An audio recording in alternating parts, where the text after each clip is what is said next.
Hello दोस्तों, स्वागत है हमारे YouTube चैनल टिंकू शास्त्री में।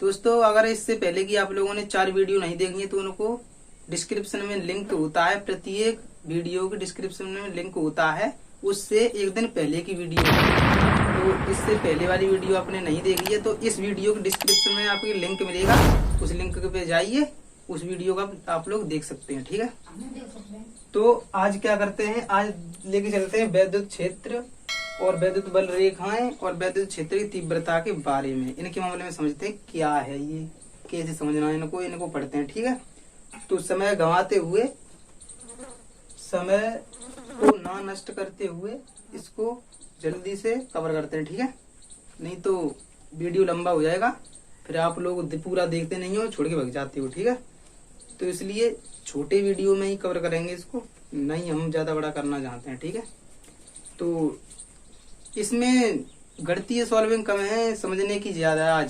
आज समझना है आप लोगों को। ठीक है, ध्यान से समझिए। तो देखिए, सबसे पहले समझते हैं वैद्युत क्षेत्र। जैसे कि ये हेडिंग डल रही है, सबसे पहले वैद्युत क्षेत्र। हाँ भैया, क्या होता है वैद्युत क्षेत्र?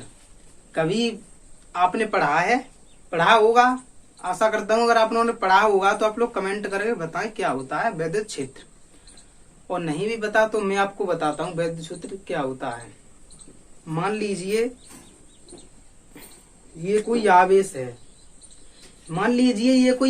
है, तो इसके चारों ओर का वह क्षेत्र, इस आवेश के चारों ओर का वह क्षेत्र, जिस क्षेत्र में किसी दूसरे आवेश को रखने पर वह आवेश आकर्षण या प्रतिकर्षण बल का अनुभव कर सके, उसी को क्या कहते हैं? वैद्युत क्षेत्र। ऐसे समझिए। देखिए, मान लीजिए ये कोई आवेश रखा है, ठीक है, तो इसके चारों ओर का ये जो क्षेत्र है, इसके चारों ओर का वह क्षेत्र, इस क्षेत्र में कोई दूसरा अन्य आवेश, मान लो ये मैंने परीक्षण आवेश Q0 रख दिया, ठीक है, अगर ये इस बल के कारण, इस क्षेत्र के कारण, इस आवेश के कारण यह आवेश आकर्षण या प्रतिकर्षण बल का अनुभव करे, तो ये क्या कहलाएगा? वैद्युत क्षेत्र। आया समझ में? तो अब आप लोग ये जो डेफिनेशन मैंने बोली आप लोग नोट कर लीजिए। यह वैद्युत क्षेत्र की डेफिनेशन है, इसे समझिए। दोबारा बोलता हूं मैं, किसी आवेश के चारों ओर का वह क्षेत्र, जिस क्षेत्र में किसी दूसरे आवेश को रखने पर वह आवेश आकर्षण या प्रतिकर्षण बल का अनुभव कर सके, उसको हम वैद्युत क्षेत्र कहते हैं। ठीक है, आया समझ में? तो ये वैद्युत क्षेत्र आपका क्लियर हो गया। अब बात आती है वैद्युत बल रेखाएं। हाँ भाई, वैद्युत बल रेखाएं, वैद्युत बल रेखाओं को फ्लक्स भी कहते हैं, वो आगे पढ़ेंगे, लेकिन यहाँ तो सिर्फ वैद्युत बल रेखाएं समझिए। ठीक है, अब ये वैद्युत बल रेखाएं मैं आपको समझाता हूँ। वैद्युत बल रेखाएं क्या होती हैं? वैद्युत बल रेखाएं, ठीक है, तो ये जो साइंटिस्ट हैं फैराडे, ये वैद्युत बल रेखाओं का सुझाव इसलिए दिया था, साइंटिस्ट थे फैराडे, उन्होंने ये सुझाव दिया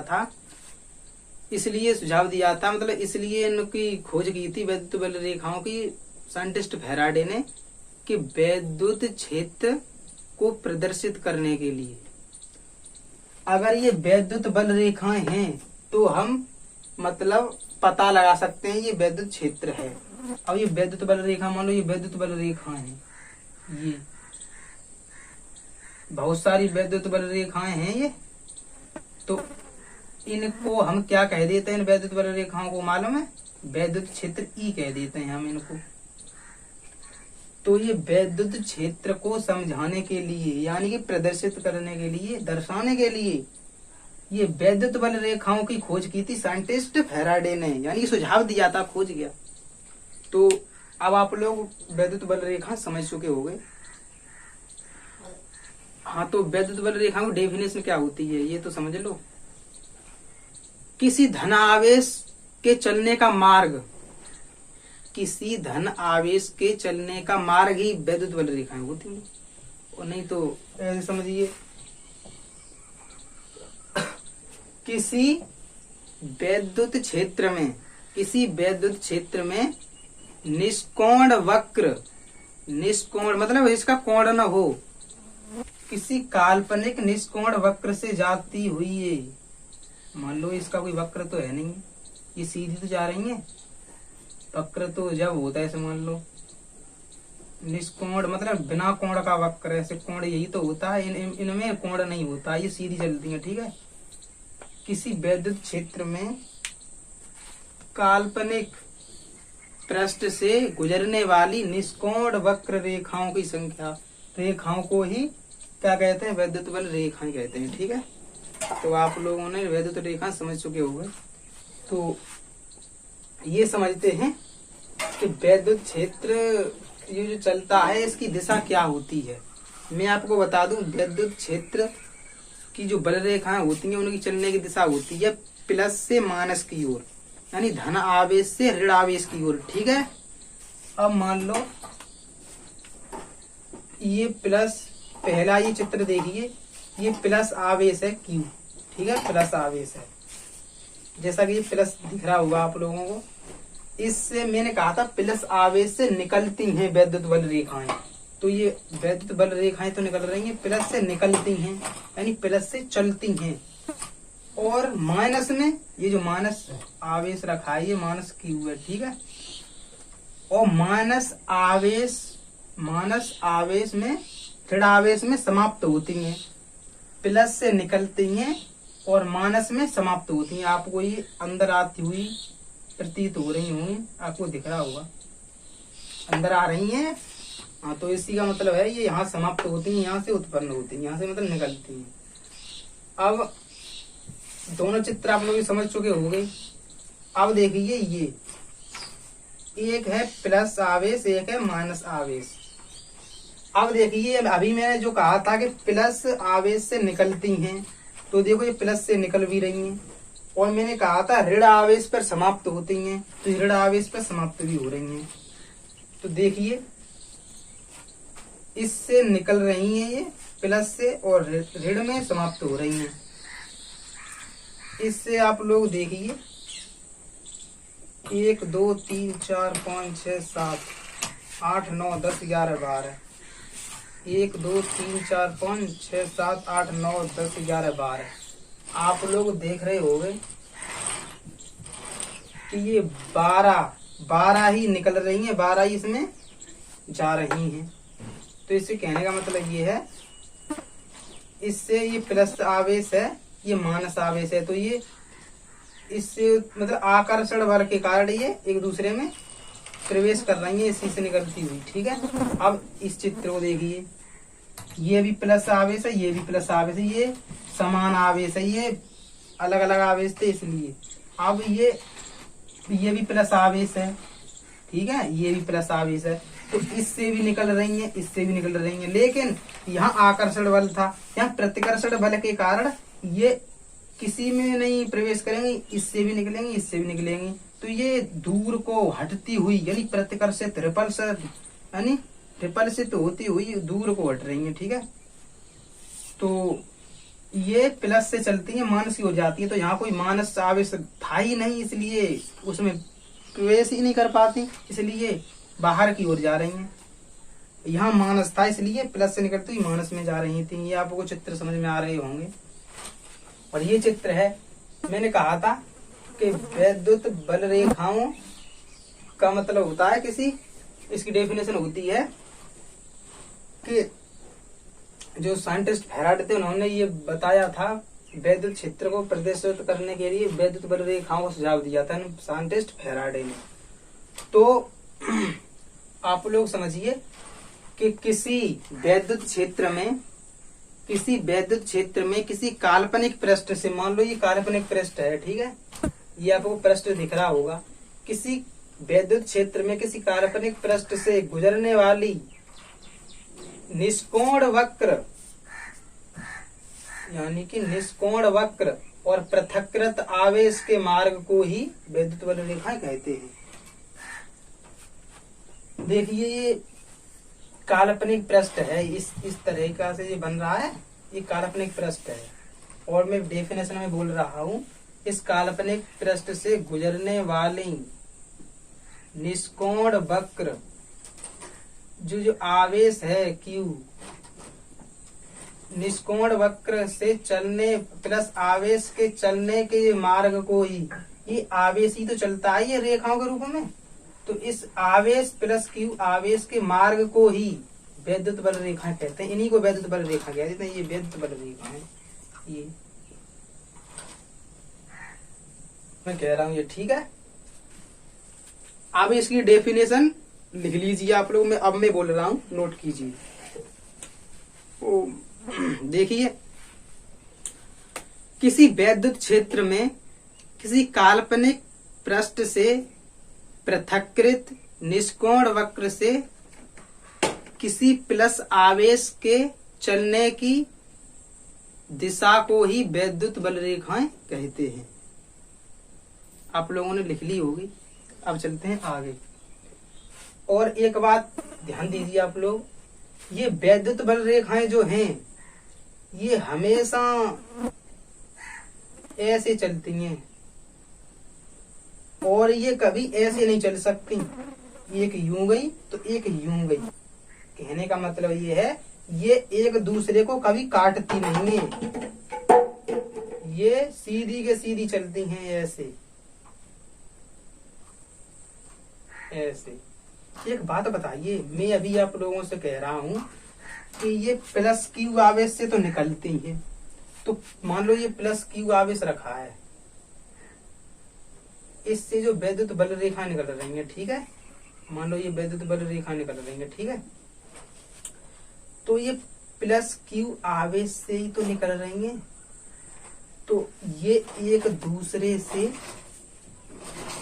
दूर हटने की कोशिश करती हैं। ये रेखा, मान लो ये एक रेखा है, ये प्लस Q आवेश से निकल के आई है दोनों, तो ये वाली रेखा इस रेखा से दूर हटने की कोशिश तो करेगी, लेकिन अपनी ओर ये आकर्षित नहीं करेगी। वो क्यों नहीं करेगी? इसलिए नहीं करेगी, ये प्लस Q आवेश से ही तो निकल रही है, क्योंकि प्लस Q आवेश से निकल रही है तो ये समान है, तो मतलब एक दूसरे को रिपल्सन करेंगी ना, प्रतिकर्षित करेंगे ये। और ये कभी एक, मान लीजिए ये कोई एक रेखा यूं गई है, एक रेखा यूं गई है, तो एक दूसरे को ये काट नहीं सकती हैं। क्यों नहीं काट सकती हैं? अगर यहाँ से ये काट देंगी तो एक रेखा यहाँ से निकलेगी, एक रेखा यहाँ से निकलेगी, तो वैद्युत क्षेत्रीय दिशा दो तरफ हो जाएगी, जो कि असंभव है। वैद्युत क्षेत्र की दिशा एक ही तरफ होती है, ऐसे नहीं हो सकती। मान लो एक इधर गई इधर भी हो गई, ऐसा कुछ नहीं हो सकता। वैद्युत बल रेखाओं की दिशा समान होती है। आया समझ में आप लोगों के? तो इससे आप लोग क्या समझे कि वैद्युत बल रेखाएं सीधी तो चल सकती हैं, लेकिन एक दूसरे को काट नहीं सकती। वक्र रूप में भी चल सकती हैं ऐसे, लेकिन चलेंगी एक दूसरे के समांतर ही ऐसे। आप लोग सोचो कि ऐसे काट दें, ऐसे करके, ऐसा कुछ नहीं हो सकता। ठीक है, अब इतना आप लोग समझ गए।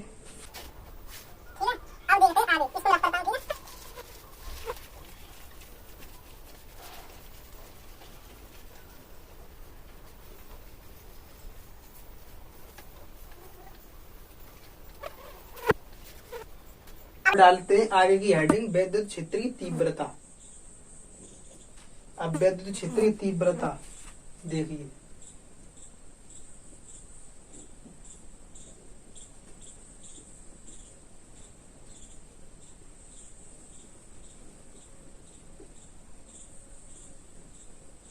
वैद्युत क्षेत्र की तीव्रता, ठीक है।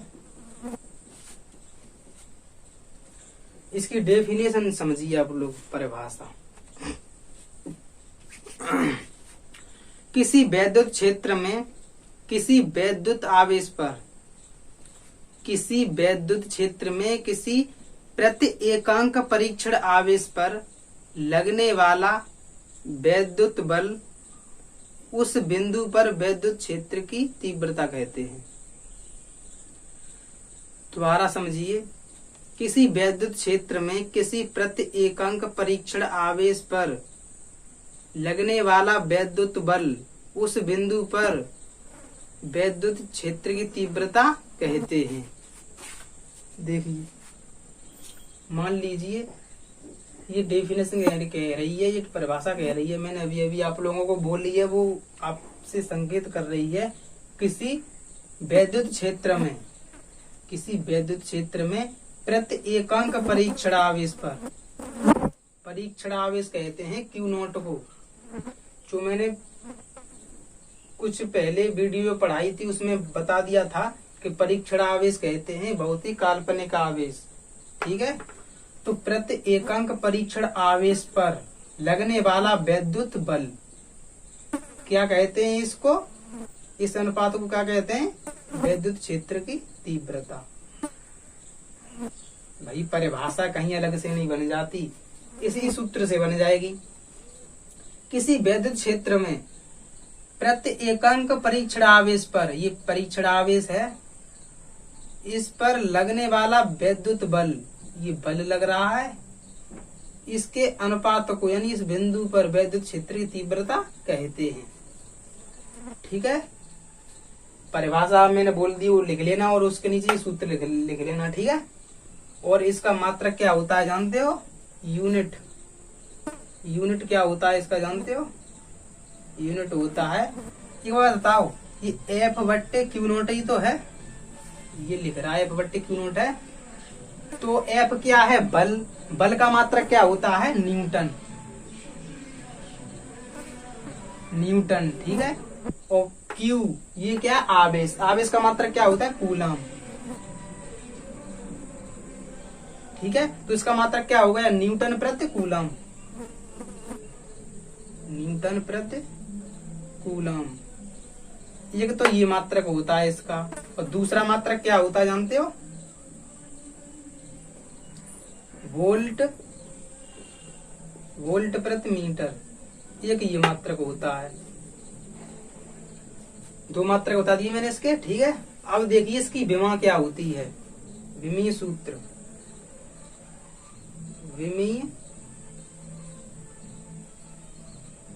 विमीय सूत्र। विमीय सूत्र के लिए ये मात्रक था न्यूटन प्रति कूलम। न्यूटन यानी कि बल। बल की विमा क्या होती है जानते हो? याद करनी पड़ेगी ये तो आपको। mL(10⁻²) है ये। ठीक है, और प्रति यानी बट्टे कूलम। कूलम यानी कि आवेश। आवेश की विमा तो जानते हो AT। अब इसको सॉल्व कर दो, इसको ऊपर ले जाओ और इसको MLT की फॉर्म में लिखते हैं। M पहले लिखेंगे, ML T एक ये है, तो इसको ऊपर ले जाएंगे, ये भी माइनस की हो जाएगी, तो क्या हो जाएगी? T-3 TA। ये ऊपर जाएगा, माइनस का हो जाएगा। ये हो गई वैद्युत क्षेत्र की तीव्रता की विमा। ठीक है, और इसकी दिशा आप लोग समझ चुके हो कि धन आवेश से ऋण आवेश की ओर वैद्युत क्षेत्र की दिशा होती है, प्लस से ऋण की ओर ये दिशा होती है। ठीक है, और ये कैसी राशि है? सदिश है भाई। अगर सदिश नहीं होती तो इसकी दिशा कैसे बताते हम? ठीक है, यहाँ तक क्लियर। तो आज का टॉपिक बस इतना ही, आगे देखेंगे। आज तो ये वैद्युत क्षेत्र की तीव्रता कवर की, आगे देखेंगे किसी बिंदु पर वैद्युत क्षेत्र की तीव्रता। ठीक है, किसी बिंदु आवेश के कारण वैद्युत क्षेत्र की तीव्रता, तो वो कल देखेंगे। आज इतना ही। तो कमेंट कर दीजिए, वीडियो लाइक फैक कर दिया करो भाई। और अगली वीडियो, इससे पहले की वीडियो नहीं देखी तो इसके डिस्क्रिप्शन में लिंक मिलेगा, उस पर क्लिक करो, आगे तुरंत उसी वीडियो पे पहुंच जाओगे आप लोग डायरेक्ट। ठीक है, तो नमस्कार।